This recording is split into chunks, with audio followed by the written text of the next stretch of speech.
Hello guys, আমরা এখন এসেছি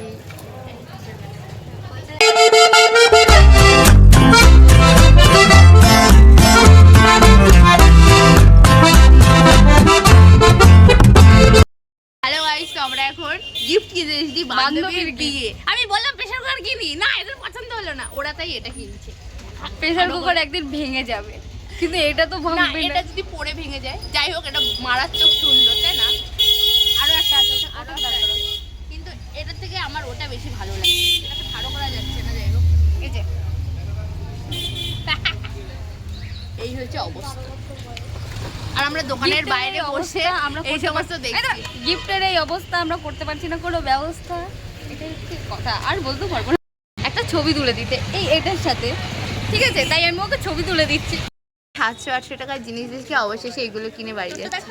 এই তো রাস্তা দিয়ে ছেলে যাচ্ছে, ছেলে দেখছে। আর এই যে আমাদের আরেকটা গিফট, এই ঠ্যাংটা সরাতর, এটার বেশি সুন্দর লাগছে আগের দুটোর থেকেও, কিন্তু অত বাজেট নেই আমাদের কাছে। হ্যাঁ,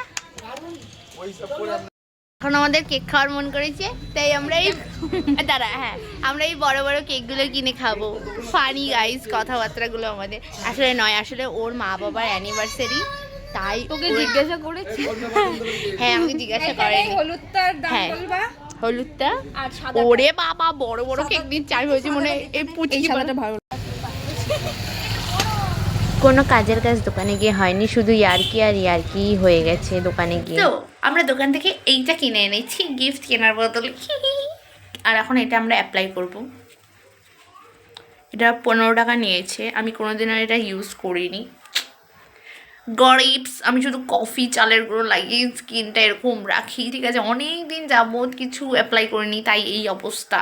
আমি বাড়ি থেকে এসে নিয়েই ঘুমিয়ে পড়েছি। আমার এখন বাজে রাত্রি 9টার সময় আমি এখন ফেস প্যাক লাগাবো। যাই হোক, এটা যেহেতু পিল অফ মাস্ক, তাই কোনো সমস্যা হবে না, কিন্তু ব্যাপারটা হচ্ছে যদি টান দিয়ে আমার পুরো চামড়া উঠে যায় তখন এটাই আমার ভয় করে। তো চলো লাগানো যাক। এখানে দাঁড়িয়ে রিং লাইটের সামনেই লাগাবো যাতে উজ্জ্বল দেখায় আরও। বেরোচ্ছে আর আমরা এটাকে অ্যাপ্লাই করতে পারছি। ওয়াও, শুধু দেখো, এরকমই তো মেয়েরা গ্লেজ চাই। এই চুলগুলো আমাকে কাটতে হবে এখান থেকে। এখন এগুলো টেনে টেনে তুলছি। হ্যাঁ, যতটা শান্ত আমাকে দেখাচ্ছে অতটাও শান্তভাবে আমি এগুলো তুলতে পারছি না। আমার পুরো মনে হচ্ছে চোখটা মনে এখনই বাইরে চলে আসবে। টান দিয়ে যেতে দেখছো তো আমার চোখটা কত বড় বড় হয়ে গেছে। পকোড়া আর ঘুগনি খেয়ে ডাইরেক্ট বিয়েবাড়িতে ল্যান্ড হয়ে যাও, কারণ আমি গায়ে হলুদে যেতে পারিনি। আমার শরীর খারাপ ছিল, এর জন্যে আমি সেটা অ্যাটেন্ড করতে পারিনি। কিন্তু গোধূলি লগ্নে বিয়ে হওয়ার কারণে আমি পুরো বিয়েটা দেখতে পেরেছি গাইস। তো ওদের বিয়েটা একটু অন্যরকম হয়, কারণ ওরা ব্রাহ্মণ কমিউনিটি থেকে বিলং করে গাইস। একটু ইংলিশ বলে দিলাম। তো ওদের পুরো বিয়েটা আমরা দেখেছি। আর বিয়েতে কী হয়েছে না হয়েছে সেগুলো আমি কিচ্ছু ক্লিপ তুলিনি, শুধু ওদেরই বিয়ের ভিডিও করে গেছি, নিজের ভিডিও করতেই ভুলে গেছি। আর এরই মাঝখানে বিয়েতে আরও একজনের সাথে আমার দেখা হয়ে গেছে, যেটাকে তোমরা অলরেডি অনেক ভালোবাসা দিয়েছো। ইনস্টাগ্রামে প্রায় 7 লাখের উপরে চলে গেছে ভিউটা। তো ওইসব বাদ দাও, খাবারের দিকে চলে আসো। খাবারটা তোমরাই দেখে নাও যে আমি কী খেয়েছি। আর ওটা ফ্রাইড রাইস মাংসটা উড়ে গেছে আমার, জানি না, পাতের থেকে।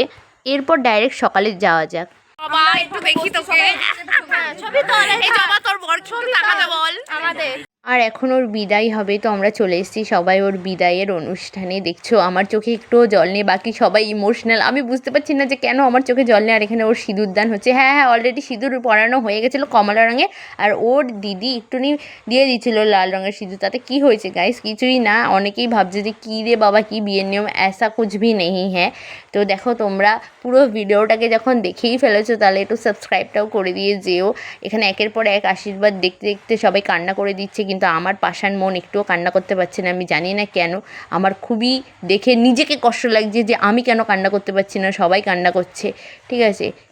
এরপর আমাদের কন্যা ওই যে পিছনের চাচা যে গাড়িটা বার করছে, ওই গাড়ি করে চলে যাবে নিজের বাড়িতে, শ্বশুর বাড়িতে আর কি। এখন থেকে ওটাই ওর বাড়ি, ঠিক আছে? এখানে ও প্রণাম করছে দেবীকে। এখানে কোন দেবী আছে সেটা তোমরা নিশ্চয়ই দেখতে পাচ্ছ না, কিন্তু এখানে পুজো হয়, এর জন্যেই ওই জায়গাটাকে প্রণাম করা হয়, ঠিক আছে? এখানে এই যে ঋণ দেওয়া হচ্ছে নাকি কী বলে আমি এটাকে জানি না গাইস, তোমরা একটুনি জানলে বলে দিও। তো যাই হোক, এখানে ও তাকিয়ে তাকিয়ে দিয়ে দিচ্ছে, সেটা ওর ব্যক্তিগত ব্যাপার, এটা সবার নিজস্ব ব্যক্তিগত ব্যাপার গাইস। আর কিচ্ছু সামলাতে পারছে না। তো এইভাবেই আজকের ভিডিওটা এন্ড করলাম। তোমাদের ভালো লাগলে অবশ্যই লাইক করে যাও আর একটা কমেন্ট করে যাও প্লিজ।